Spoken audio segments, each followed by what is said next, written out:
The scream of the wind sounded like a woman dying. Ben Yazzie stood on the porch of his cabin, one hand gripping the post, the other resting near the rifle slung over his shoulder. The cold had teeth sharper than any he'd known in years. Snow came sideways, stinging his face like sand piling in drifts against the corral and half burying the fence line. Somewhere out there in the white, his horses whinnied in protest. He'd already lost one last winter. He didn't aim to lose another. But this wasn't about the horses.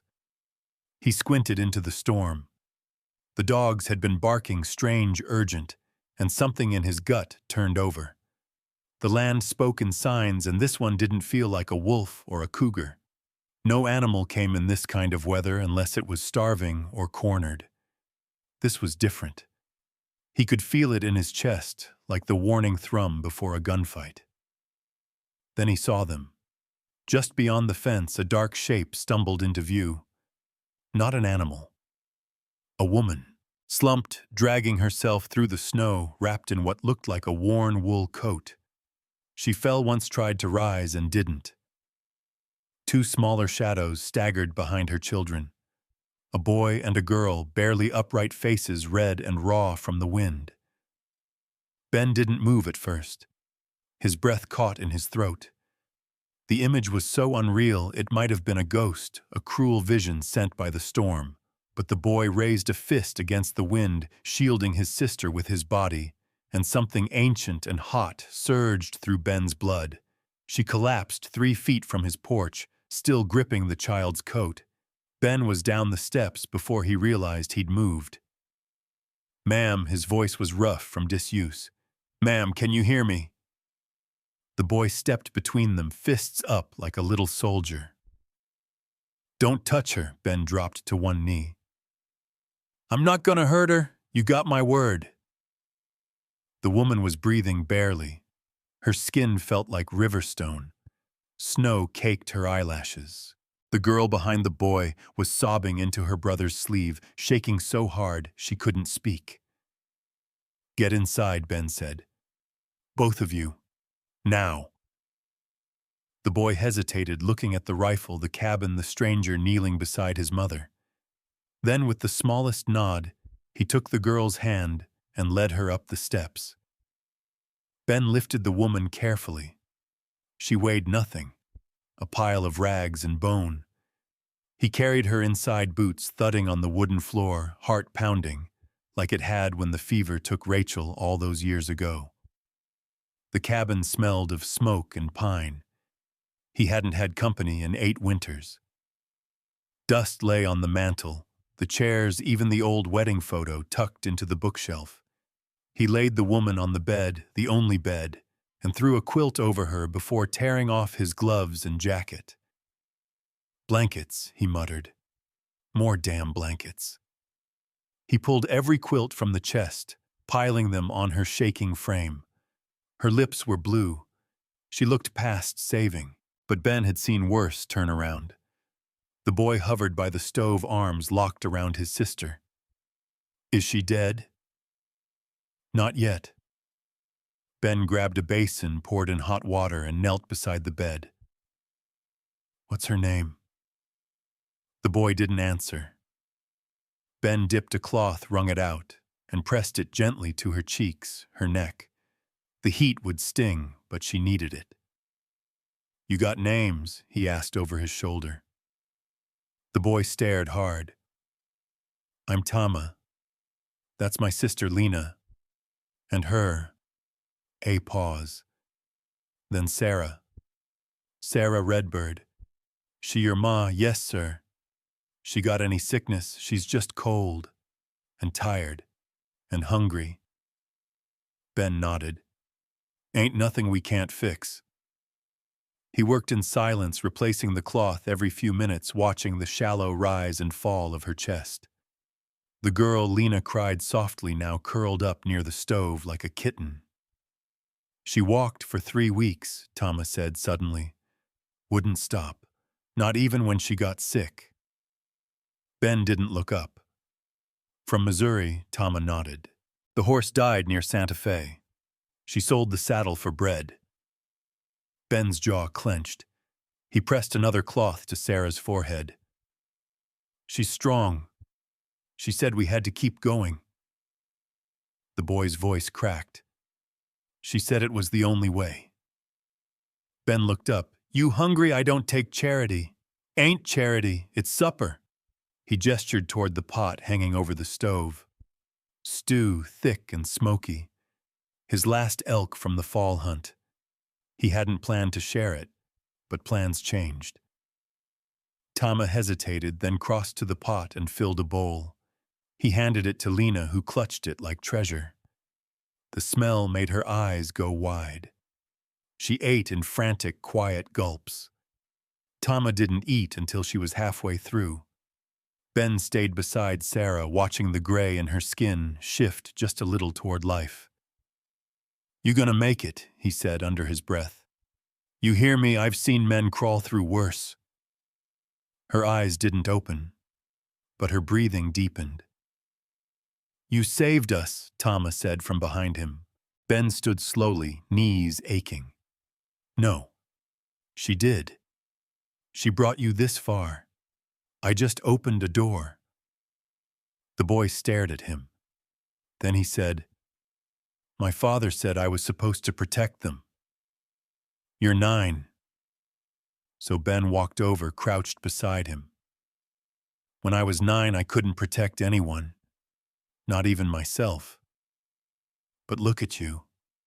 You're still standing. Your sister's warm. Your ma's breathing. That's protection. Tama blinked hard. I thought she was gonna die. She didn't. Why'd you help us? Ben stood and looked at the fire. Because I've let enough people die already. Outside, the wind howled. Snow slapped the windows like fists. The land was angry or mourning or both. But in the center of it, this cabin, long cold, held breath and warmth and the faintest scent of hope. Ben kept the fire stoked through the night. He didn't sleep. His eyes kept drifting to the bed, to the woman he didn't know, and the children curled together on the floor. He told himself it was about decency or duty or instinct. But in the part of him that still believed in spirits and signs, he wondered if maybe, just maybe, something had brought them here on purpose, and what it would mean when the storm passed. She walked 3 weeks through winter. That kind of woman don't die easy. Ben muttered it to himself as he knelt beside the bed, changing the damp cloth on Sarah Redbird's forehead for the 4th time since midnight. The fever was breaking.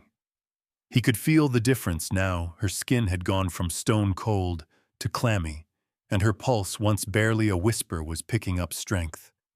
He hadn't meant to say it out loud, but the words hung in the room like a vow. Outside, the storm had started to ease. The wind wasn't screaming anymore. It hissed low and mean, dragging across the windows like a warning not to relax just yet. Snow still fell steady and thick, muffling the world into silence. But inside the cabin, things were changing. Tama stirred in the corner, curled under 2 quilts with his sister. The boy blinked awake, rubbed his eyes, then sat up slowly. He watched Ben, his face unreadable. She's still alive, he asked. Ben nodded. Fighting. She always fights. She teach you that? Tama looked at his sleeping mother. She didn't have to. Ben stood slowly, stretching out the ache in his shoulders. His back throbbed from sleeping in a chair, or not sleeping, more like. He moved to the stove, stoked the fire, and poured water into the dented tin kettle. His stores were low. Not much flour left, 1 jar of beans, maybe 3 days' worth of coffee if he was careful. He didn't plan on anyone else being here when the snow came. He didn't plan on needing to feed 3 more mouths. He pulled down the last bit of cornbread, broke it into chunks, and set it near the stove to soften. Behind him, Tama was up, shaking Lena gently. She murmured something and clung to him, face still puffy from the cold. Ben watched them out of the corner of his eye. The way the boy moved, careful, guarded, told a story all its own. When he set the bread and some leftover stew in front of them, Tama didn't reach for it right away. Instead, he waited until Lena had her first bite. "You always this serious?" Ben asked. The boy glanced up. "Somebody has to be." Ben didn't argue. After breakfast, while Lena napped on a pile of quilts, Tama helped gather kindling from the shed. The storm had left the door half frozen shut, but between the two of them, they pried it open.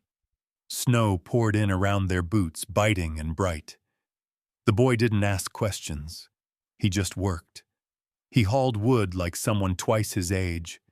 But when they stepped back inside and Ben shook the snow from his coat, he caught the boy glancing at his mother. "She's not gonna die," Ben said. "You don't know that. I've seen people give up easier than her." She didn't walk all that way to stop now. Tama looked at him, then really looked. "She told us we just had to make it to the mountains. That someone out here might help. That there were still good people left." Ben stirred the coals. "Your ma's smart. She's scared." The boy's voice dropped. "She don't show it, but I can tell. She thinks he's still looking for us." "Who Elias Cade?" Ben froze the poker still in the hearth. The name was unfamiliar, but the way Tama said it, that cold, clipped way, told him enough. Whoever Cade was, he wasn't a man worth meeting. "Tell me." The boy hesitated. "I'm not asking to be nosy," Ben said. "I need to know what might be coming to my door." Tama stood stiff, arms crossed. "He's got money. A lot. My dad died owing him. He came to the house and said we were part of the debt now. Said he'd take me if Mama didn't pay." Ben's jaw tightened. "She said no. We left the next night. Left everything." He looked at the fire.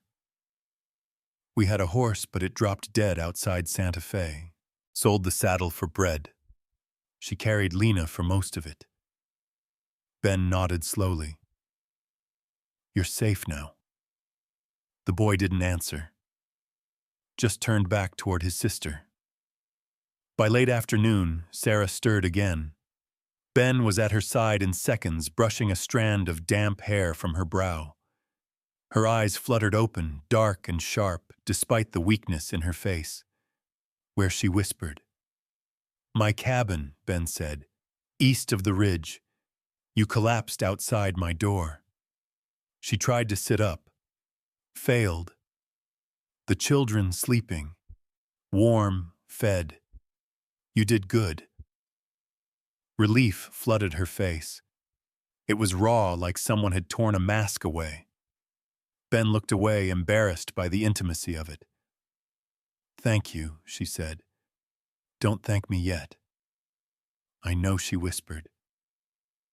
Then after a pause, "How long was I out? A day. Maybe a little more." Her gaze moved across the cabin. "You live here alone, I do." "Why?" He didn't answer. "You don't look like a man who wants to be alone," she said. Ben stiffened.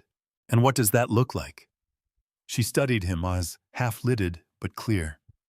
A man who wanted to be alone wouldn't have opened his door. Wouldn't have warmed my hands. Fed my children. He wouldn't have risked anything. "You don't know me." "I know enough." Her voice softened. "You're kind. That's more than most." Ben stood abruptly, grabbing the kettle. "You need water." He busied himself pouring a cup and bringing it to her. She took it with trembling hands, sipped slowly. He noticed how she winced. There were blisters on her fingers, skin raw from frostbite. She didn't complain. The sun dipped behind the ridge, casting long shadows across the cabin. He handed her a second quilt. "You'll sleep in the bed again tonight," he said. "I'll take the floor." "You shouldn't have to." Ben raised an eyebrow. Ma'am, I'm the one who dragged you in here. Don't go getting noble on me now. A smile tugged at her lips, tired but real. Later, after Lena had climbed into the bed beside her mother and Tama had settled near the stove, Sarah watched Ben from across the room. Cade's not the kind of man who gives up, she said quietly.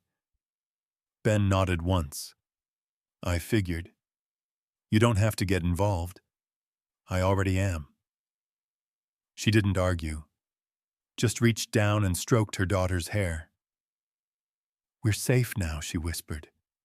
You understand. We're safe.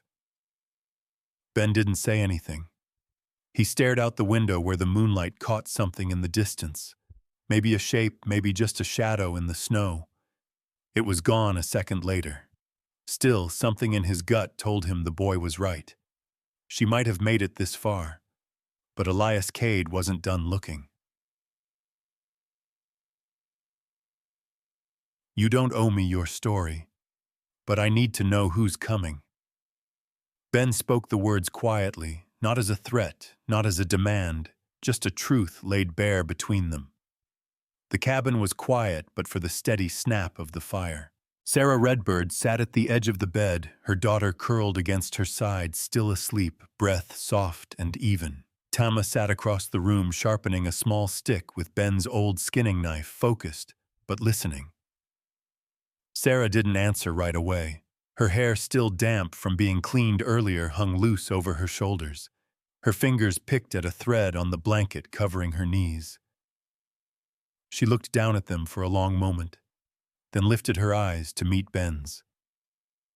I've been running for 2 months, she said, her voice low. I lost count of how many nights I went to sleep thinking I'd never wake up. Not from cold, not from hunger. From him. Elias Cade, Ben asked. She nodded.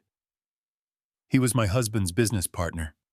Helped us get started when we left Missouri, loaned us money, helped buy equipment, land. Promised a fresh start. Thomas believed him. I never did. Ben leaned back in the chair, elbows on his knees. What happened? He turned, she said. Or maybe he was always that way, and just didn't need to hide it anymore. The minute Thomas got sick, really sick, Cade started circling like a buzzard. Brought up the debt. Told me if Thomas couldn't work it off, I'd have to. Or the boy. Ben's mouth tightened. I sold what I could. Tools, supplies. Cade said it wasn't enough. Said if I didn't settle up, he'd call in his markers in a different way. She looked over at Tama, who had stopped carving. He said he'd take my son, she finished. Ben didn't speak. He'd heard stories like this before when men with money thinking they owned people, and no law strong enough to stop them. But something about the cold way Sarah said it, the fact she wasn't crying or shaking, just speaking like it was the weather that sat heavy in his chest. Why didn't you go to the law? She gave him a tired, bitter smile. The sheriff back in Boonville has a wife who owes Cade's man a favor. The judge hunts on his land. The bank manager's niece is married to one of his cousins. You think I could walk in with a piece of paper and tell them he threatened to take my children? You got that paper? Ben asked. She reached for her coat hanging by the bedpost. From the lining, she pulled a thin, leather-bound pouch, worn and soft. Opening it carefully, she slid out a bundle of folded pages, crinkled, yellowing, some spotted with dried water stains. Ledger entries, handwritten letters, contracts. I don't know what most of it means, but Thomas said it was enough to ruin him. Proof of fraud, land theft, forged signatures. Things that could put Cade behind bars for a long time if it reached the right hands. Ben took the pouch and flipped through the top sheet. Even with his limited legal understanding, he could see the irregularities, names, crossed out numbers, rewritten entire sections, scratched in different ink. You been carrying this since Missouri? He asked. Sarah nodded. Sewn into my coat. Every mile, every creek crossing, every cold night. I promised Thomas I'd protect it. And the children. Ben looked over at the girl still asleep in her mother's arms. She couldn't be more than 5. No child that small should have had to walk even a mile through winter, let alone across 3 states. "You think Cade followed you this far? I know he did," Sarah said. "I saw one of his men near Santa Fe. He didn't see me, but I recognized the brand on his coat. They've been hunting us, waiting for us to stop, to make a mistake." Ben stood and crossed to the window. The wind had died down and the sky had opened to a gray sheet of fading light. Snow still covered the ridge, smooth and untouched except for a faint trail of tracks cutting across the far edge leading away from the tree line. Old ones maybe from yesterday, or older. But they didn't belong to any of his animals. He turned back. "I got a friend. Métis woman. Lives 2 ridges over, visits sometimes to trade and check I haven't died in my sleep. Her name's Ania. She knows people the kind who don't look the other way." "I can't stay here," Sarah said. "I won't bring danger to your door." "You already did," Ben said simply, "and I already opened it." She didn't respond. He walked over to the stove and added more wood, trying to gather his thoughts. He'd spent the last 8 years building a life that didn't touch anybody, didn't rely on anyone, didn't offer anything. Not since Rachel. Not since the fever that hollowed out his house and left nothing but silence in her place. But this woman, these children, they had come clawing their way across half the country. And something in that burned away the frost in his chest. "Cade's gonna come," he said. "That much is certain. And when he does, he'll expect to find you broken, alone, unarmed." Sarah straightened. "I'm not broken." "I know," he said, and for a moment their eyes locked. He didn't flinch. Tama broke the silence. "If he finds us, he'll try to take her. And me." "Not while I'm breathing," Ben said. The boy nodded, then slowly picked up the knife again. Sarah brushed her daughter's hair behind her ear. "I need to work," she said, her voice suddenly sharper. "I can't just sit here while you feed us. You can barely stand. Then give me something I can do sitting." Ben stared at her, then gave a small grunt. He grabbed a pile of torn shirts from the chest in the corner. "Buttons, seams, whatever you can do. I've been wearing holes into these for years." She took the needle and thread from her coat pocket, kept like it was more precious than coin, and began at once. The fire snapped behind them. The wind was gone now, but something else was rising. Not just warmth, not just survival. They were all quiet for a long time. But in that quiet, something had shifted. Outside, a lone hawk circled over the ridge, dipping low once before vanishing behind the trees. Ben didn't like that. Hawks didn't circle for nothing. Snow hides many things, but blood always finds its way to the surface. Ania said it softly, running her hand over the rough wood of Ben's front door, like she was feeling for splinters that weren't there. Her fur-lined shawl hung heavy with melted snow, and her eyes clear, quick, and brown as the canyon walls were fixed on Sarah Redbird, like she could see right through her. Ben stood behind her, arms folded, watching the tension between the 2 women rise like steam off boiling water. "She's the one?" Ania asked without turning. Ben nodded once. "Her and the children." Ania stepped inside, fully boots thudding against the floor. She shook snow off her shoulders and unwrapped her scarf. The cabin warmed quick with her presence, like a fire had stepped through the door. Sarah stiffened as Ania approached, her hand twitching toward the edge of her coat, toward the place she kept her documents, her secrets.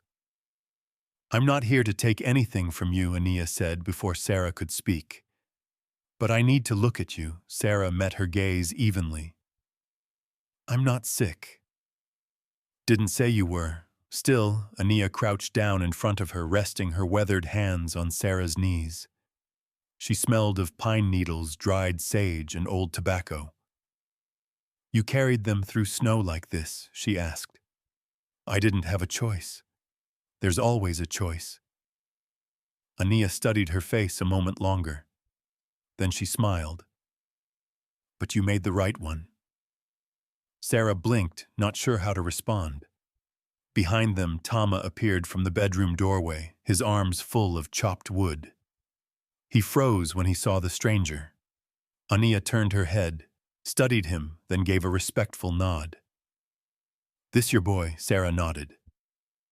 Strong, Ania said. Eyes like a hawk. He didn't smile, just set the wood down quietly and stayed near the stove watching. Ben poured tea while Ania knelt by the fire warming her hands. Someone's been here, she said casually. Riders, 2, maybe 3. Left tracks half a mile east of your south fence. I saw them on my way in.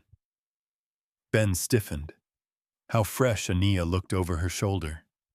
Day old, maybe less. Not local. Their horses were wearing northern shoes. One had a chipped left hoof. Looked like someone who rides hard and doesn't care what he breaks. Sarah's face went pale. You sure they didn't follow you? Ben asked her. I haven't seen anyone since Santa Fe, she said. But they're not loud, not unless they want to be. Ania sipped her tea and looked at Ben. She's carrying something important, isn't she? Ben didn't answer. Ania nodded anyway. Well, that makes this a different kind of visit. You came for trading, Ben said. I came to make sure you weren't dead. And I brought those wool blankets you wanted. She gestured to her pack where 2 heavy rolls were tied down. But now that I've seen what's in your cabin, I think I better stay the night. No, Sarah said quickly. You don't need to do that. Ania turned to her. I'd do if I care whether your children live through what's coming. Sarah held her gaze. You've been running, but running only lasts so long. A fight's gonna find you whether you want it or not. Might as well be someplace with warm soup and a few guns. Sarah looked down at Lena curled up beside her with a doll made of twine. Ania softened. I know what it's like to carry the whole world on your back, thinking no one else will hold it with you. But that boy of yours deserves a world where he doesn't have to do the same.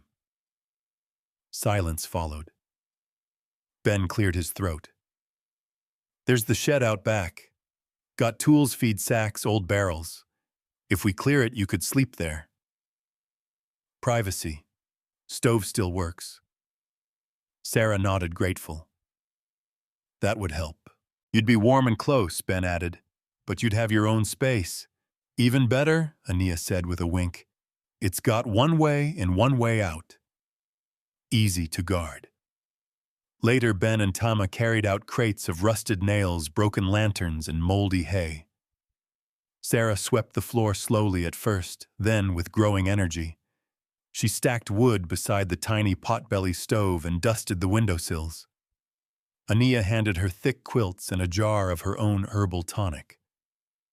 I call it snowmelt, she said. Brings strength back to tired bones. Sarah took it without comment, but her hand lingered on the jar. When the shed was done, it felt almost like a little home. Ben looked around the space, the neat bedroll, the flickering stove, and thought of Rachel. She used to do the same, transform cold, broken rooms into safe places. You'll be all right out here, he asked. Sarah gave a tired smile. I've slept under worse roofs. That night the wind picked up again. The temperature dropped, biting and bitter. Inside the cabin, Tama watched Ben clean a rifle by lantern light. Why'd she come here? The boy asked. Ania, Ben said. Yeah, she checks on me. Been doing it since Rachel died. Tama was quiet for a moment. Is she like family? Ben considered that. She's what family ought to be. Tama went back to whittling a stick, thoughtful. Outside in the shed, Sarah sat beside the stove wrapped in a borrowed quilt. Ania poured 2 mugs of tea and set one in her hand. Cade won't send scouts forever, she said. Men like him only wait so long before they show up themselves. I know, Sarah replied. That's why I'm sewing during the day and learning to shoot at night. Ania smiled. You're a fast learner. Motherhood teaches you that. They sat in silence for a while, the crackle of fire between them. You're not alone anymore, Ania said finally. That's the part you have to get used to. Sarah stared at the flickering flame. I'm still trying. A thump outside made both women go still. Ania rose first, moving like a shadow, and pressed her ear to the door. Then silence. She opened it slowly. Nothing but snow. Still, her eyes narrowed. Snow hides many things, she said again, more to herself than anyone else. But blood always finds its way to the surface. She stepped back inside and bolted the door. The wind picked up, and somewhere beyond the ridge a branch cracked in the dark. Bontis. The only thing louder than a man's fear is the silence he keeps it in. The sun broke late over the mountains, struggling through thick cloud cover and leaving the land bathed in cold light. Smoke drifted from the chimney of the cabin, curling lazy in the pale air, but everything else was still. Too still. Ben stepped outside, boots crunching on snow, eyes scanning the tree line. He'd barely slept. Something had changed in the woods during the night. He could feel it in his bones. The kind of quiet that held breath before a storm, or before a bullet. He walked the perimeter, slowly checking traps, boot prints, fence lines. The tracks Ania had spotted weren't visible anymore, buried under fresh snow, but that didn't settle him. Inside the shed, Sarah was already up folding blankets with sharp, practiced hands. Her hair was tied back, eyes clearer than they'd been since the day he found her. Ania poured tea into tin mugs, watching her closely. You didn't sleep much, Ania said. I've slept worse, Sarah replied. Don't make a habit of it. Worn nerves make for bad choices. I can't afford bad choices. Ben opened the door and stepped inside. Ania, he said quietly. I need to send for Old Wolf. Ania raised an eyebrow. That serious Ben gave a short nod. He'll come. He always does. Last time you saw him was 6 winters ago. You sure he's still breathing? He's breathing, and he remembers what we owe each other. Ania set her cup down. Then we'll need a plan. You can't just go riding off. I'm not leaving. I'll send a hawk call out through the canyon trail. He knows the sign. He looked at Sarah. You'll be safe here. But if something happens, I won't run, she said. I'm not asking you to. Just be ready. She nodded once. That was all. Ben left through the back where the trail narrowed toward a rock outcrop and a hollowed cedar tree used years ago for passing messages. He carved a familiar symbol into a strip of bark and tied it near the tree hollow, then hung a small bundle of sage and black feather below it. Old Wolf would understand. Back at the cabin, Tama was chopping wood in rhythm, his breath fogging in the cold. Ben watched him for a while. The boy's swing wasn't strong, but it was steady, intentional. He reminded Ben of himself at that age, before the war, before the badge, before Rachel. You like it here? Ben asked. Tama looked up, surprised by the question. It's quiet. That a good thing or a bad thing? The boy shrugged. We've been running for so long, I forgot what quiet was. I'm still not sure if I like it. Ben nodded. Quiet doesn't mean safe, but it does mean time to think. Tama hesitated. Are you scared? Ben looked out over the trees. No. That wasn't true, not really. He was scared. Scared of letting someone down again. Scared of what Cade might bring with him. But fear didn't stop him anymore. Fear was part of the job. I was scared when Rachel got sick, Ben said finally. I didn't know what to do, and by the time I figured it out, it was too late. Since then, I don't waste time with fear. I listen to it. Then I decide what to do anyway. Tama was quiet for a moment. That's what Mama says. She says being brave doesn't mean you're not scared. It means you keep moving even when you are. She's a smart woman. She is. That afternoon, Ania walked the ridge with Ben studying the terrain. They'll come through the pass if they're smart, she said. Less exposure, but if they're cocky, they'll ride right into the clearing. Ben scanned the tree line. Cade's men won't take chances.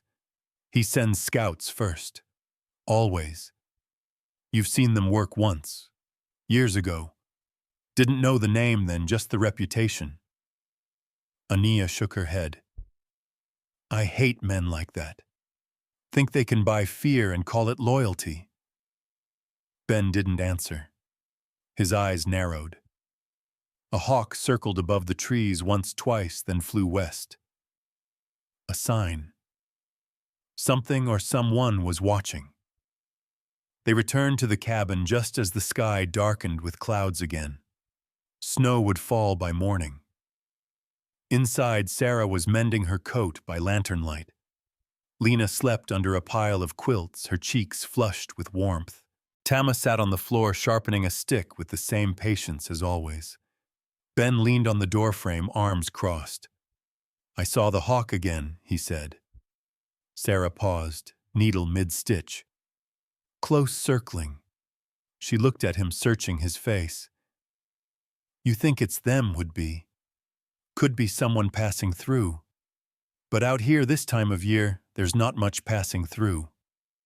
Sarah folded her coat in her lap. Then it's time I learned to shoot. Ben glanced at Ania, who raised her eyebrows. I'm tired of being hunted, Sarah said, and I won't let my kids see me afraid anymore. Ben pulled his rifle from the corner and handed it to her. It was heavy in her hands. She held it like it mattered. I'll teach you, he said. We'll start tomorrow. That night, as the wind picked up again and the stove crackled low, Ben sat in the corner oiling his revolver. He watched the firelight flicker across the cabin walls and thought of old Wolf, quiet, steady, deadly, when he had to be. If the signal reached him, he'd come. He always came. But if he didn't? Ben looked over at the children, both asleep, their faces finally at peace. Sarah had dozed off in the chair, arms folded, mouth slightly open. The rifle sat within reach. Ben's chest ached with something sharp and unspoken. He hadn't meant to get involved, but they were here, and they were his now. The only thing louder than his fear was the silence he'd lived in for too damn long, and he was ready to break it. Teaching someone to shoot is easy. Teaching them when not to, that's the real work. The cold settled thick and wet over the valley. Snow clung to everything, branches, rooftops, boot soles. The sky hung low like a lid, and the sun had the pale, flat look of a dying lantern. It was the kind of day that made the land feel smaller, quieter, but no less dangerous. Ben handed Sarah the rifle stock first barrel, clean and cool. You ever held one before? She nodded. Twice. Once during a raid back home. Second time was when Thomas taught me to scare off a coyote. Ben pulled a small bag of ammo from his coat. You'll hold it again today. This time for real. They walked out to the south pasture, where the snow had drifted thin enough for them to move freely. Tama tagged behind, carrying a small bundle of tin cans and glass bottles they'd scavenged from the shed. He didn't speak, just watched sharp-eyed and alert as ever.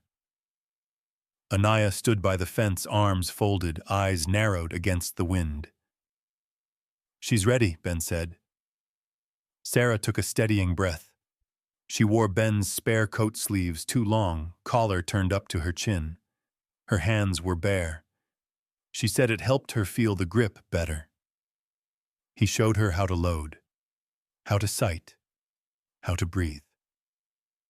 "Don't lock your arms," he said gently. "Let the weight settle into your chest. Keep your stance open. Loose." Sarah adjusted, sighted in. The first shot cracked through the quiet. She missed. Not by much, but enough to see it clear. Anaya didn't say a word. Tama set up another can. Again, Ben said. She chambered the next round with a shake in her fingers. This time the shot clipped the edge of the target and sent it spinning. Her breath hitched. Not fear, surprise. Ben nodded once. Now again. By the fifth shot, she hit it dead center. She lowered the rifle, chest rising and falling fast. Ben could see it all working through her, the muscle memory building, the fear pushing back just enough to make room for control. "I want to try moving," she said. "You will. But first you learn to hit standing still. I don't think Cade's men are going to wait for me to get in position." Ben smiled faintly. "No. But they're going to expect someone who panics, not someone who aims." They practiced until her arms ached and the wind stung her eyes. Back at the cabin, Lena greeted her with a drawing charcoal on scrap paper, a rough picture of their family in front of a fire. Sarah stared at it for a long time. Not because it was beautiful, but because her daughter had drawn her standing tall, not kneeling or running. That evening, while Anaya cooked beans and salt pork, Ben cleaned the rifle. Sarah sat across from him, wrapping her fingers in cloth to warm the skin where the recoil had pinched. "I didn't think I'd feel proud," she said. "But I do, you should. I didn't hit them all. You didn't have to." She hesitated. "Anaya told me you were law once." Ben's hands paused on the bolt. "She said you were good at it. Fair, respected. That was a long time ago. What happened?" He finished wiping the barrel, laid it aside. "Same thing that happens to most men. I lost more than I could carry, and I walked away." She nodded like she understood. "I think you're still carrying it," she said after a moment. "I am." She didn't push further. Later, after the children had gone to bed, the wind picked up again. Ben stepped outside to check the trap line. A fox had taken the bait, but got away, leaving only torn fur behind. He turned toward the ridge and froze. Smoke. Thin, faint, barely rising above the trees to the west. It wasn't his. It wasn't Ania's. Someone was camping nearby. He moved quickly back to the cabin. Anaya was already at the door when he stepped up. She'd seen it too. "Scouts?" she asked. "Maybe.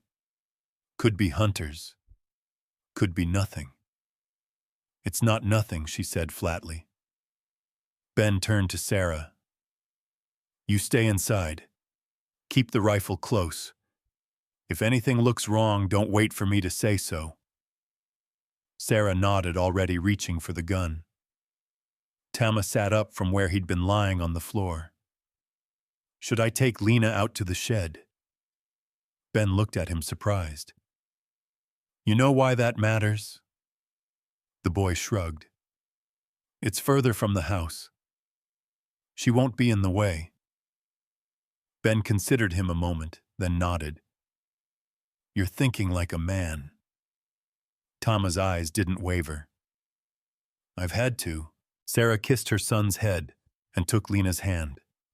Together they slipped out the back into the snowy dark toward the shed. Ania pulled on her coat. We need to know who's out there, before they know us.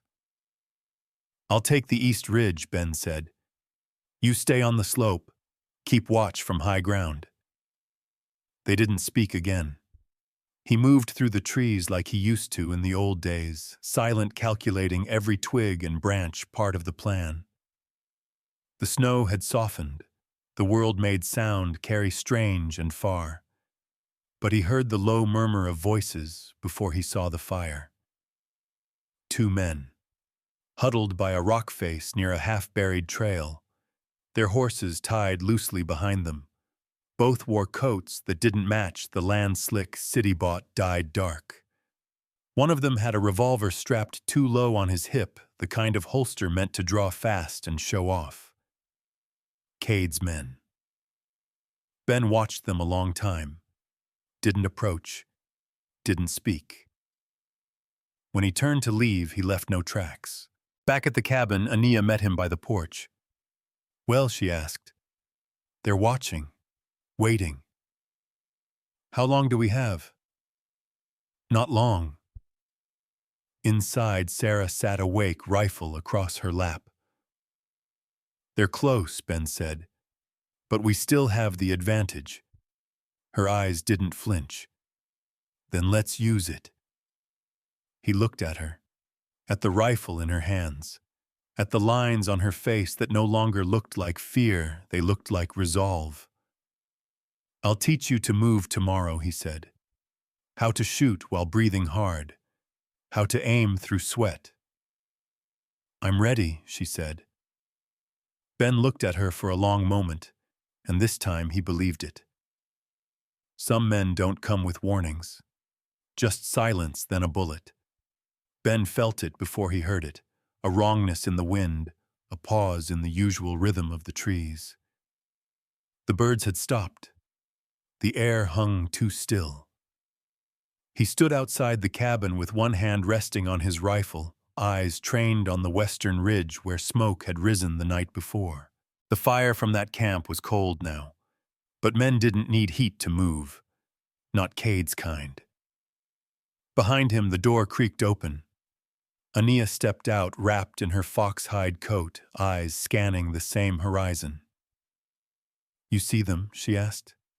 No. But they're here. She nodded. They're checking routes, waiting for nightfall, maybe. Or for one of us to make a mistake. She tilted her head. They think we're cornered. They don't know the ground. Ben glanced back at the cabin. They don't know us either. Inside, Sarah was practicing loading under pressure. She sat at the table with 5 bullets and the Winchester laid flat, eyes closed. Load, breathe, click, again. Her hands were surer now movements, clean and quiet. Her mouth didn't move, but Ben could tell she was counting. Pacing herself. No panic, just muscle and will. Tama watched from the far side of the room, carving something into a piece of driftwood with his pocket knife. He didn't speak unless spoken to, didn't interrupt. He just listened and learned. Ma, he said suddenly, what happens if they take you? Sarah didn't open her eyes. They won't. But if they won't. Ben stepped inside. Tama, come with me. The boy stood and followed without question. They went behind the cabin, past the woodshed, and toward the base of the ridge where a line of fir trees created a natural blind. Ben knelt and cleared snow away from a small hollow beneath the roots of an old pine. Inside was a long, oilskin-wrapped bundle. He unrolled it. 2 rifles. One older one newly cleaned. A box of 44 cartridges. And beneath that a knife with a carved bone handle. Tama stared at the blade. This yours was my father's. Why keep it buried? Ben didn't answer right away. He checked both rifles, then set the older one aside and handed the newer to Tama. "You're gonna take watch. Top of the ridge. Not too far, not too close. If you see riders, you light that dry pine I stacked near the post. The smoke's the signal." Tama took the gun, cradling it with both hands. "Think you're ready?" Ben asked. The boy nodded once. "I won't shoot unless I have to." "That's right," Ben said. "And if you have to, don't miss." They walked back without speaking. When they returned, Sarah had lined up 3 small targets against the woodpile. She hit 2 clean, the third clipped and spinning. Anaya offered her a leather sling. "Try it from the hip." Sarah raised the rifle again, sighting lower, adjusting for breath and movement. Ben watched the shape of her shoulders. No more shaking. Later that afternoon, the hawk returned. It landed on a crooked fence post, shaking snow off its feathers. It sat still for a moment, staring across the field, then let out a single sharp cry before lifting into the sky again. Ben's chest tightened. "He's close," Old Wolf Anaya asked. "He's never more than a day behind the hawk." Sarah stepped forward. "He's one of yours, old friend. Tracker. Quiet as snowfall, mean as a mule when he wants to be. You trust him with my life." Anaya nodded. "Then let's hope it's enough." Dusk came slow, stretched long by clouds, and the way the snow sucked the light out of the air. The wind shifted, carrying a bitter scent, wood smoke, sweat, something else. Men. Ben stepped onto the porch and scanned the ridge. Tama's signal hadn't come, but something still buzzed behind his eyes. He'd lived too long with danger not to feel it in his bones. Sarah stepped out beside him. "It's tonight, isn't it?" He didn't answer. He didn't need to. She adjusted the rifle sling on her shoulder, then checked the pistol Anaya had given her, small, reliable, and easy to handle. Her hands no longer shook. "I'm not afraid anymore," she said. Ben looked at her. "Don't confuse ready with fearless." She gave a small smile. "I know the difference." He glanced at the ridge again. "You trust Tama up there, I do." "Me too." They stood in silence as the light bled from the sky. The cold thickened heavier than it had all week. Then a sound. Not loud, but deliberate. A twig, a boot, too clean to be animal. Ben moved fast, pulling Sarah behind him. Anaya had already appeared from the shed's shadow rifle in hand, eyes narrow. Then a voice, low, even, familiar. "You gonna shoot me, Ben?" After all this time, Ben stepped forward, his rifle lowering just slightly. A tall, wiry man emerged from the trees, long gray hair braid over one shoulder, buckskin coat, leather gloves, a carved walking stick in one hand.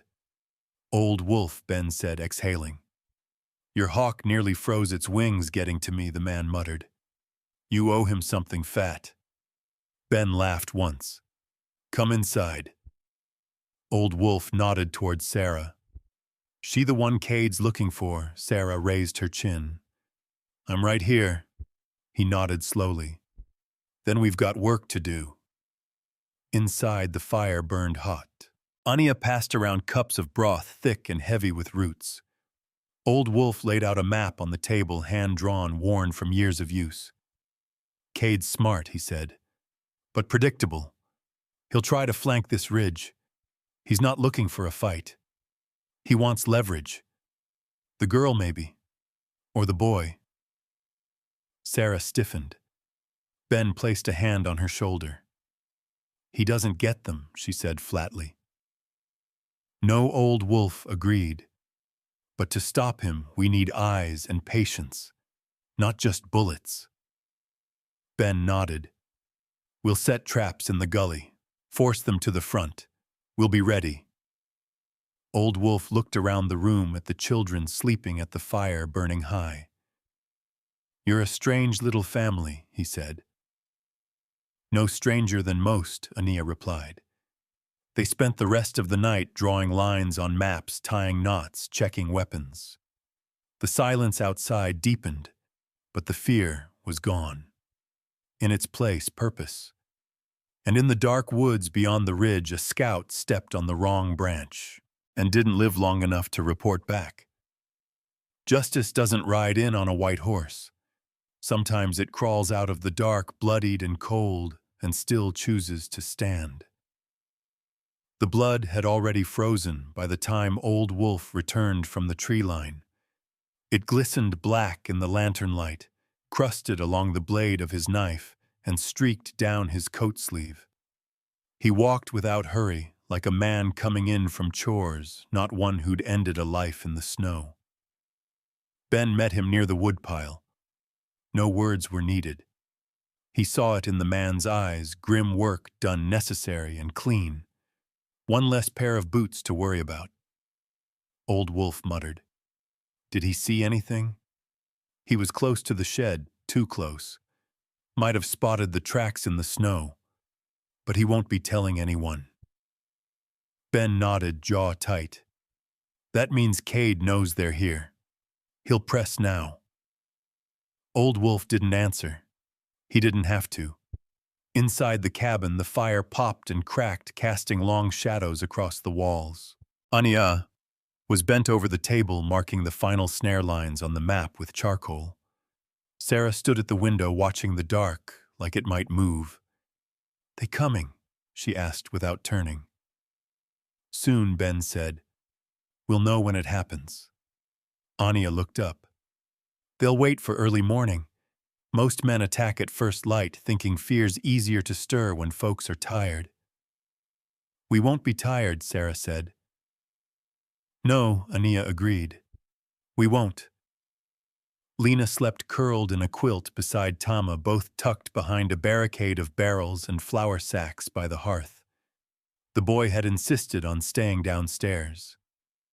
"If they come through the front, I can help," he'd said. Ben didn't argue. Old Wolf rolled his shoulders, joints cracking in the quiet. "I'll take first watch from the high point above the creek. They'll try to circle, maybe push you into a choke." Ben opened the cabinet near the stove and pulled out a tin box. Inside were 5 shells he hadn't touched in years, brass-polished heads etched with initials. Rachel had given them to him before the sickness took her. He loaded 2 into his revolver and closed the cylinder with a soft click. Sarah saw him. Her eyes lingered on the gun. "You expecting it to come that close? Always do," Ben said. Before dawn, the wind shifted. It came low and fast, cutting through the trees like it was searching for something. The air smelled of ash and horses. Thomas stirred, waking before the others. He crawled to the edge of the window and peeked through the frost-slick glass. He saw shadows moving beyond the ridge, slow, careful, like they were measuring steps. Ben rose and moved to the door, rifle in hand. "Stay low. Nobody shoots unless I say." Ania took position near the back, eyes trained through a slit in the boards. Sarah loaded her pistol with deliberate calm. Her face was pale, but not from fear. It was focus. They waited, and then it came first, a sharp whistle, then hooves, then voices. "Come out now," a man shouted. "No need for blood." Ben stepped onto the porch, rifle pointed skyward. "That's rich coming from you, Cade." Silence, then laughter. "Ben Foster," the voice replied. "I should have guessed. You always did take in strays. Never figured you for one to hide behind a woman and her brats." Ben's face didn't change. "You're not taking them. They stole from me.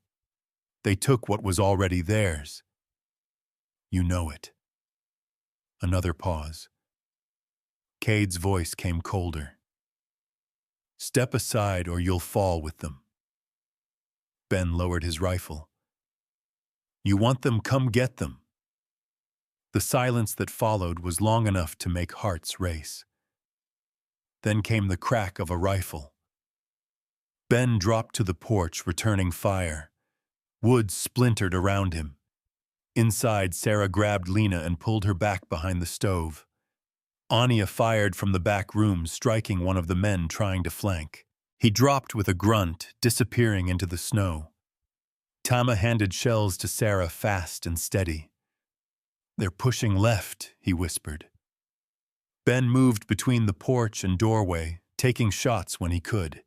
He saw Cade, barely a silhouette behind two men, both with rifles drawn. The leader didn't fire. He just watched, waiting. Old Wolf's shot came from the ridge. One of Cade's men dropped where he stood, arms flailing as he fell. The rest scattered, taking cover behind trees and brush. Ben turned back into the cabin. Ania cut them off, pushed them toward the traps. She nodded and disappeared through the back door. Sarah rose slowly, pistol ready. Ben caught her arm. "Stay with the children. I have to fight. You already are." Their eyes met. Then she pulled away, moved to cover the side window. A second wave came hard. Gunfire rang out sharper, closer. Cade had sent in more than Ben counted. 4, maybe 5, still upright. One tried to rush the porch. Ben met him with a clean shot to the chest. Sarah's pistol barked twice.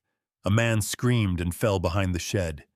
Smoke thickened inside the cabin. Lena coughed, curled into her brother's lap. Then the front door exploded inward. Cade stepped through the smoke, revolver drawn. He moved like a man used to owning every room he entered. Ben fired once, missed. Cade kicked the rifle from his hands. They met in the center of the room, fists and fury, both too close to shoot. Ben took the first hit, a fist to the ribs that knocked him against the wall. Cade followed, swinging again. Ben ducked and drove his shoulder into Cade's gut, slamming him into the table. The papers spilled Sarah's pouch, torn open documents scattering like leaves. Cade saw them. "That's all this ever was," he hissed. "Proof. Paper. That don't mean a damn thing if no one's left to read it."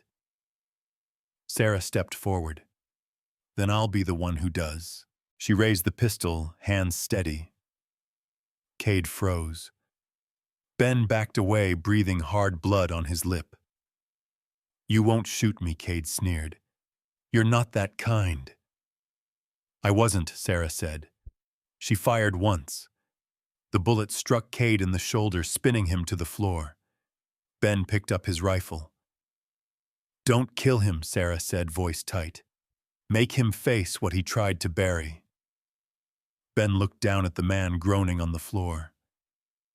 "He'll face it. But it's a long ride to justice." Outside, the gunfire faded. Old Wolf's silhouette appeared in the doorway, Ania behind him. "It's done," she said. Ben leaned against the wall, breath ragged. Justice didn't come clean. It came cold. It came slow. But it had come. The hardest part of survival isn't the fight. It's waking up the next day, knowing you still have to keep going. The snow was red where Cade had fallen. Not bright, not fresh anymore, just dark, congealed streaks soaking into the ground. He lay bound and unconscious on a cot in the shed, one arm tied across his chest, a makeshift sling supporting the wounded shoulder. His revolver had been stripped, his boots removed. Still, he looked dangerous, like a bear waiting to come out of hibernation with teeth bared. Sarah watched from the doorway.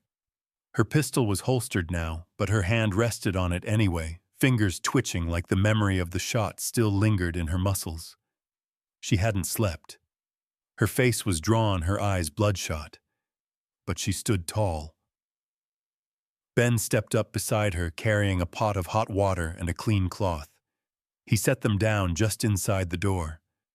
"He hasn't woken yet?" she asked. "No, but he will." She didn't look away. "What do we do then?" Ben didn't answer at first. The silence stretched until it hurt. Then he said, "That's the question we never stop asking." In the main house, Ania knelt beside the fire, grinding herbs into a bowl with smooth, rhythmic pressure. Lena sat next to her wide-eyed, holding a jar of snow to melt down. Tama stood by the window, rifle in hand, eyes scanning the ridge. "You did good," Ania told him without looking up. "I was late lighting the signal. You weren't late. You waited for the right moment. That's the difference between panic and strategy." Tama said nothing, but his shoulders straightened a little. Old Wolf was on the porch, whittling something from a block of cedar. He hadn't spoken much since the gunfire ended. Every now and then he glanced toward the tree line like he expected something else to come crawling out of it. Ben knew better than to ask what he was waiting for. Inside, Sarah finally stepped away from the shed. The air smelled of blood and pine and cold metal. She walked toward the cabin like each step had its own weight. Ben met her halfway. "You did what you had to," he said. "I know, but—" She stopped, looked up at him. "I didn't expect to feel nothing." Ben nodded. "That's the part that gets you later." They went inside. Ania handed Sarah a cup of hot broth and made her sit near the stove. The heat hit her all at once, waking up nerves she hadn't realized had gone numb. Lena climbed into her lap without a word. "I want to go home," she said softly. Sarah held her tighter. "I know, baby. Me too." Ben sat at the table, pulling out the pouch of papers that had spilled during the fight. He laid them out carefully, official documents, ledgers, a small leather-bound journal. Names, dates, evidence. "It's all here," he said. "Enough to ruin Cade and anyone backing him." Ania leaned over the table, scanning the pages. "But it won't matter if it never leaves this mountain." Ben looked at Old Wolf through the window. "You said you had a way?" Old Wolf didn't turn. "I know a man rides with the marshal out of Socorro. Name's Eli Mendoza. Used to be fair. He'd listen. You trust him about as far as a man like me ever trusts the law." Ben leaned back. "Then we need to get this to him." Quietly. "I'll ride," Sarah said suddenly. Ben turned. "You just fought off a gang. You need rest. I need purpose. And I know what I'm carrying." Old Wolf gave a low chuckle. "She's got the fire." "She's got kids," Ben snapped. "They'll be safer if Cade's empire burns down from the inside out," Sarah said. "And I'll ride faster alone." Ben stood agitated. "What happens if they catch you again?" "Then I make damn sure they don't." Silence fell again. Ania stirred the fire, the crackle echoing louder than it should have. Old Wolf finally spoke. "She's right. But she doesn't ride alone." Ben raised an eyebrow. "You volunteering, I'm old, not useless. I wasn't questioning that." "You were." Ben sighed. "Fine. You ride together. Leave at first light. Take the south trail through Black Hollow. Avoid the main road." Sarah looked down at Lena, still asleep in her arms. "She'll stay here." "With me," Ania said. "Safe as any child can be in this world." Ben pulled Sarah aside. His voice was low, steady. "You're sure?" She looked up at him, eyes sharp. "This doesn't end until the truth gets out." He nodded. "Then we'll hold the ground till you're back." That night, the wind howled low across the peaks.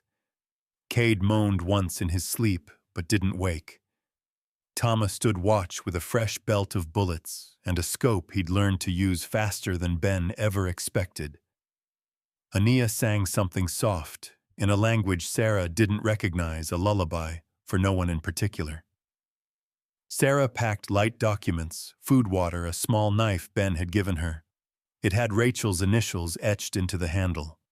Old Wolf saddled the horses just before dawn, speaking to them in hushed tones as he tightened the straps. Ben stood beside Sarah at the gate. Neither spoke for a long time. Finally, she said, "You gave me more than shelter.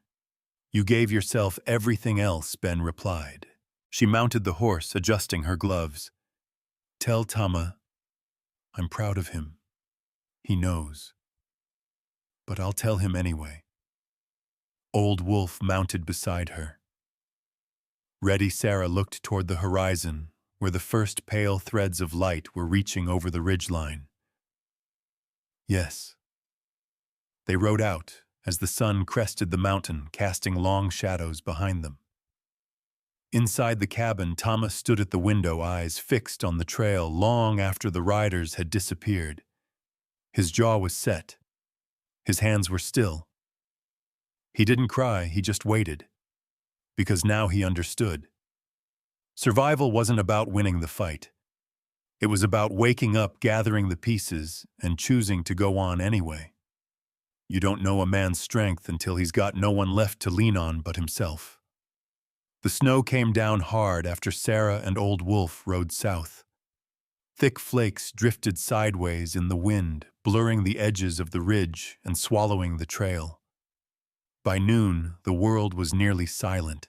Just the creak of wood, the rustle of trees, the slow groan of ice setting into the ground. It felt like even time was hesitating. Ben stood at the fence, staring at the spot where the horses had vanished into the white. His coat flapped behind him, half-buttoned, forgotten, in the rush to keep his thoughts from scattering. He hadn't eaten, hadn't sat down, just kept moving. Tama came up beside him, quiet as always. The boy's cheeks were red with cold, his eyes sharp. "She's gonna be okay," Tama said. Ben didn't look at him. "You sure about that?" "No," Tama said. "But she always finds a way." Ben finally turned. "That's what scares me." Inside the cabin, Ania bundled Lena in furs and poured her a mug of heated goat's milk. The little girl was still groggy, her movements slow, her mouth tugged in a pout. She didn't bother to hide. "When's Mama coming back?" she asked. Ania crouched beside her. "When she finishes something important. Something brave." Lena squinted. "Is she gonna die?" Ania didn't flinch. "No, baby. She's gonna live loud." Outside, Ben was hammering planks across the broken shed door. The wind stung his eyes, but he didn't wipe it away. The work helped. Work always did. He heard footsteps crunch behind him. He didn't turn. "I'm thinking we need to get ahead of whatever storm's coming," Ania said. "You mean the weather?" She shook her head. "I mean the silence. It's too damn quiet." Cade wasn't alone out here. Ben stepped back from the shed, testing the door with a shove. "You think more are coming? I think they already were." Cade might have run the first group. But the people behind him, they're bigger, louder, meaner, and they're not going to take kindly to one of their own being hauled into town for trial. Ben didn't argue. He knew she was right. "We hold the line," he said. "You really think we can?" "I don't think, I act. Thinking's a luxury when it's just us." That night the wind screamed. It rattled the shutters, whistled through the beams. The fire crackled low and no one slept. Tama sat near the door gun across his lap.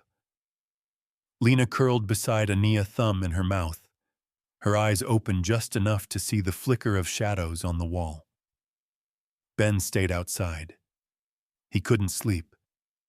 Didn't want to. Every time he closed his eyes, he saw Cade's face the moment the man fell, the moment Sarah stepped forward, unshaking. He wasn't proud of what it took to win, but he was proud they'd survived. The next morning brought sun, but it didn't bring peace. Tracks cut through the snow near the eastern trail, fresh deep, left by heavy boots and wider hooves than the ones Cade's men rode. 6 riders, maybe more. Ben crouched by the trailhead and let his hand hover over the prints. "They're coming fast," Ania said behind him. "Too fast. Must have heard about Cade." Ben stood. "We ready?" Ania didn't smile. "We will be." They moved quick. Barricades rebuilt, traps reset, rifles checked, food portioned. Lena was moved into the cellar with a lantern and Tama's pocket knife. She didn't cry this time, just nodded when Ania told her, "You only come up when it's Mama calling." By afternoon, snow began falling again, lighter now, but steady. Ben stood on the porch with his rifle across his chest. The silence returned, but it wasn't peaceful. It was tense, tight, like the air knew what was coming. "They're close," Thomas said, appearing beside him. "You see them?" The boy nodded. "At the tree line." Ben followed his gaze. Just past the ridge, 3 shapes lingered in the brush. Watching. "They're scouting," Ben muttered. "The rest'll be behind." "What do we do?" Ben looked down at him. "You ready to carry something heavy?" Tama's jaw clenched. "Yes." Ben reached into his coat and pulled out the folded pouch, the documents Sarah had risked her life to protect. He held them out. "If anything happens to me, to Ania, you take these. You ride south. You find your mother." Tama didn't take them at first. "That won't happen." "It might." Silence. Then the boy took the pouch and tucked it beneath his coat, close to his heart. "I won't let them fall." Ben rested a hand on his shoulder. "That's what men say when they're not boys anymore." The first shot came just before sundown. A crack echoed through the valley.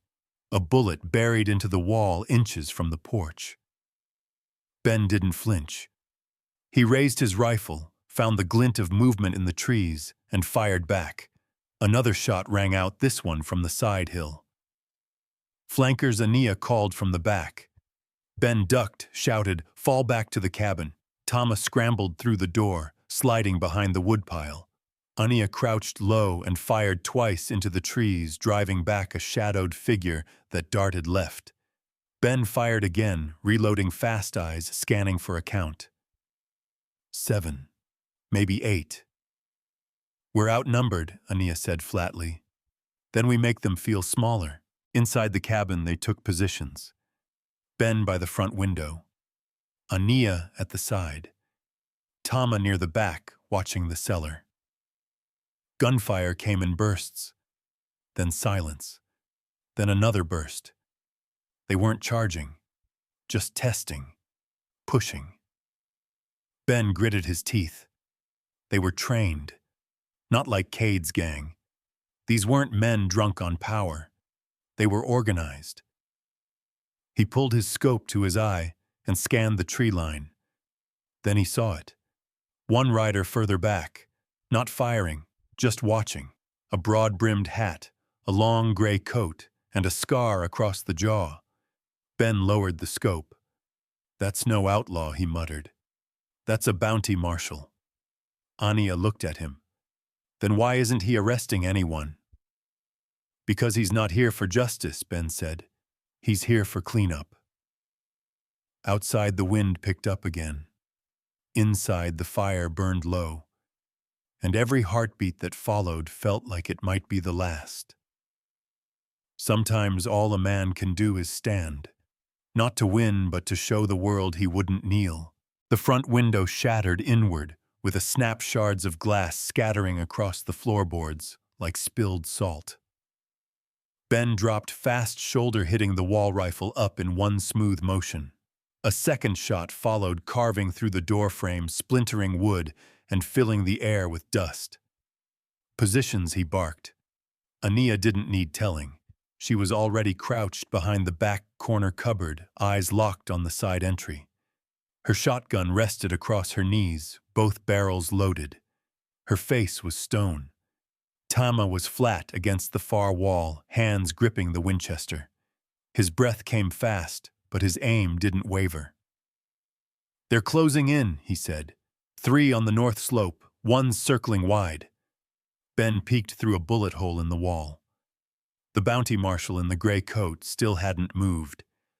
He sat atop his horse like a ghost, watching everything but doing nothing. Ben's stomach twisted. This wasn't about justice. This was about silencing.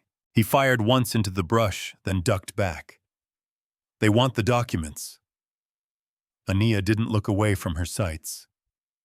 "Then let's make them bleed for every page." Outside bootsteps crunched over frozen snow, then stopped.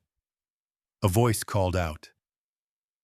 "We don't need all of you, just the boy." And the ledger. Ben felt his blood run hot. He stood slowly, just enough for his voice to carry. "You send men with that kind of offer, it tells me what you're scared of." A pause, then laughter, dry, bitter, rehearsed. "You think this is a cause? This is cleanup, old man. You're standing in a storm you don't understand." "I don't have to understand it," Ben said. "I just have to outlast it." Another bullet tore through the top of the window, thudding into the beam behind Ben's head. He dropped back, heart-pounding, ears ringing. Tama knelt beside him. "You all right?" Ben nodded. I've been scared before." Ben squeezed his shoulder. "Stay close to the cellar. If it breaks bad, you take Lena and ride." Tama's mouth tightened. "Not without you. You'll do what needs doing." Ania suddenly shouted, "One's coming through the rear." The back door buckled. A boot slammed into it again, cracking the frame. Ben spun around. Ania fall back inside. Too late. The door exploded open, a masked man bursting through with a pistol raised. Ania fired point blank. The blast flung him backward, smoke and blood filling the cold air. Another man lunged in behind him. Ben took the shot. 1 round. Dead center. He sprinted to the door and slammed it shut, barring it against and with a beam. "You all right?" he asked. Ania nodded once, breath shallow. "Close." Ben turned to Tama. "Count rounds. Reload everything." Outside, a whistle rose and fell. A signal. Ben's gut dropped. They're moving in all at once. The front of the cabin lit up, 6, 7 muzzle flashes, bullets pouring into the walls like a hailstorm. Wood split. Dust filled the air. 1 round smashed a lantern glass and fire exploding across the hearth before Ben stomped it out with his boot. "We're not going to hold," Ania said. "Not unless something changes." Ben looked toward the cellar, then at Tama. He made a choice. "Give me the pouch," he said. Tama hesitated. "No. Now." The boy yanked the documents from inside his coat and handed them over. Ben crossed the room and dropped to one knee in front of Lena. She was curled in the corner with her doll, trying not to cry. He knelt to her level. "Sweetheart," he said, voice low and even. "You're going on a little trip." Lena blinked. "With who?" "With Tama. He's gonna get you to your mama." She looked toward the door, toward the noise and the smoke. "But what about you?" Ben managed to smile. "I'll be fine. I've got Ania, and I'll be right behind you." Tama stood ready, rifle strapped to his back, the pouch tucked tight against his chest. "There's a hidden trail through the ravine," Ben told him. "It'll curve wide past the ridge. Stay low. Move fast. Don't stop. Tama nodded. I won't let them touch her. I know. Ben pulled him into a quick hug, firm and strong. You're my last bet, son. Tama didn't break. Ben lifted the trap door. The earth below was cold and dark. He helped Lena down, then handed Tama the lantern and knife. The trap door closed with a soft thud. Just in time. The front wall caved in. 3 men burst through the opening, shouting, guns raised. Ben fired before the first could speak. Anaya took the second. The third ducked behind the beam and fired twice, striking the table and sending splinters flying into Ben's arm. He dropped, rolled, came up, shooting. The third man fell, blood pooling fast. Smoke choked the air. Ben crawled to the doorway and looked out. Still more coming. The marshal sat silent in the distance, his horse unmoving. Coward Ben muttered, watching the fire burn. Anaya pulled herself behind the stove, cradling her side. Blood soaked her sleeve. You hit! She nodded, teeth gritted. Just a graze. We need to pull back. To where Ben thought of the shed. To the edge. They moved slow, ducking through the rear hallway, slipping through the pantry and out the back. The snow hit hard. The cold bit deep. Inside the cabin, the fire crackled. Shadows moved. Ben looked back once, then turned away. They reached the shed. Anaya sank behind a crate, rifle raised.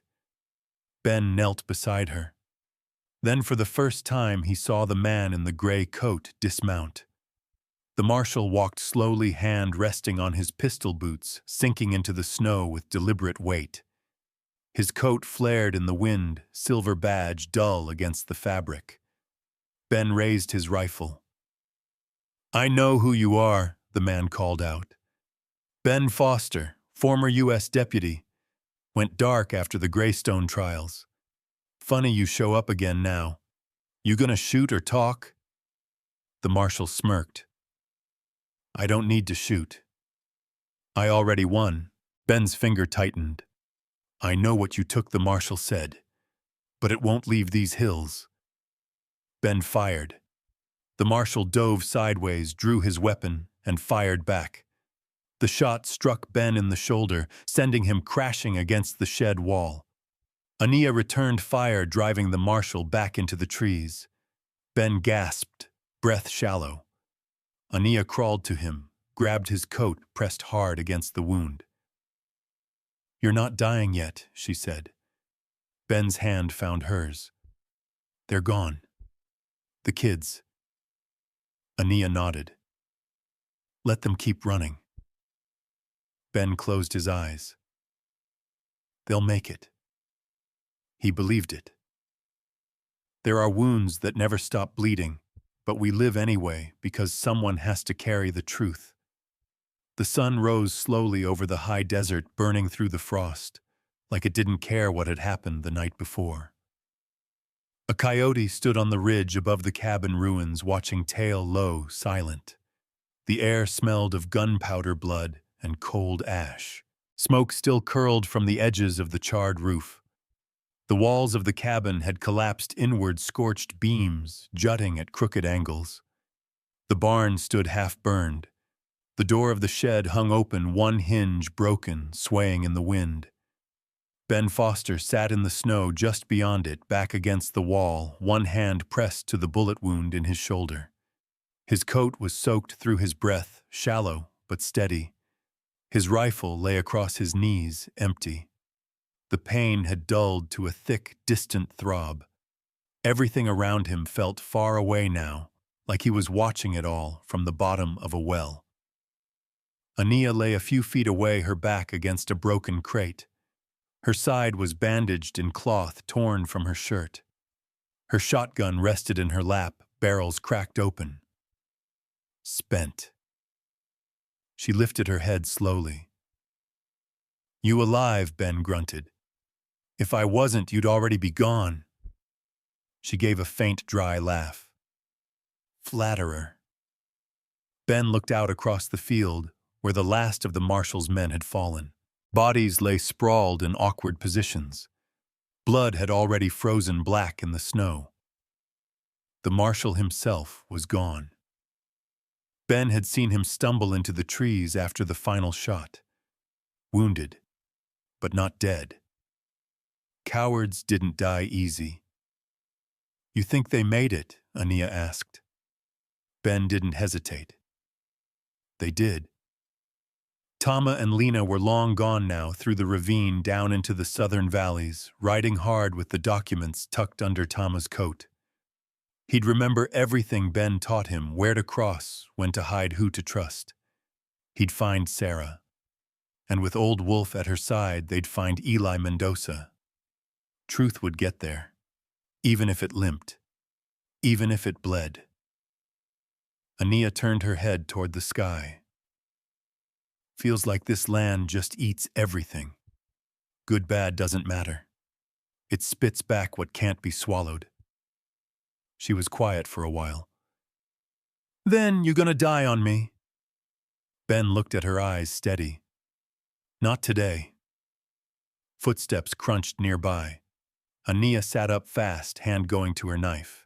But the figure that appeared over the hill wasn't armed.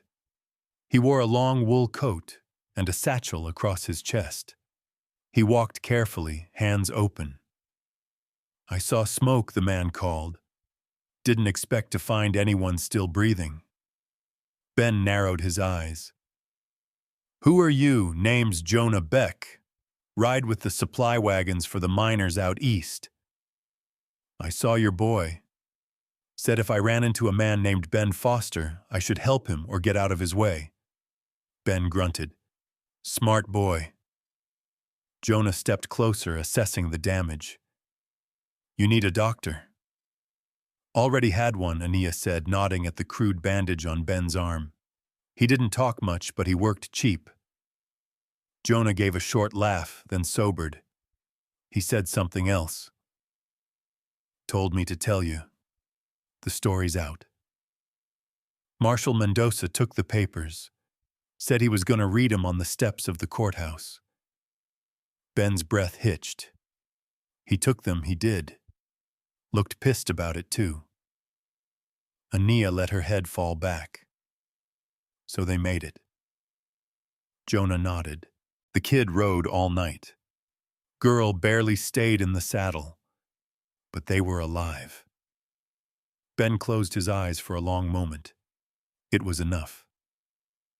"Come on," Jonah said. "Let's get you both somewhere warmer." Ben didn't move. "Leave me. Just take her." Ania cursed under her breath. "Don't you dare." "You won't make it down the ridge," Ben said. "Not carrying both." "I'll come back." He shook his head. "You won't have to." Jonah looked between them. "You sure?" Ben didn't answer. Instead, he reached into his coat and pulled out a small scrap of paper folded into quarters. He held it out to Jonah. "Take that to Sarah Foster. Tell her I got one more winter than I expected." Jonah took the paper, tucked it into his satchel, and turned to Ania. "Let's go." She stood slowly, jaw clenched. "I'm coming back." Ben smiled weakly. "I know." Jonah helped her down the slope, one slow step at a time. The wind picked up behind them, whistling low through the trees. Ben watched until they disappeared behind the ridge. Then he leaned back, resting his head against the wood.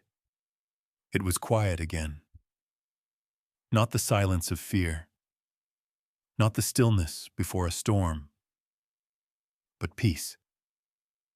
He thought of Rachel's face, of the sound of the wind in her hair, the laugh she had when he'd finally fixed the porch swing.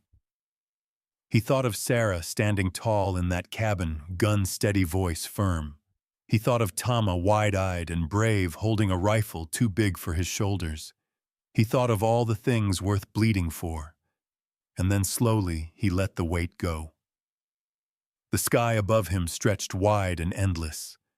And for the first time in years, Ben Foster didn't feel alone. He felt finished. He felt free.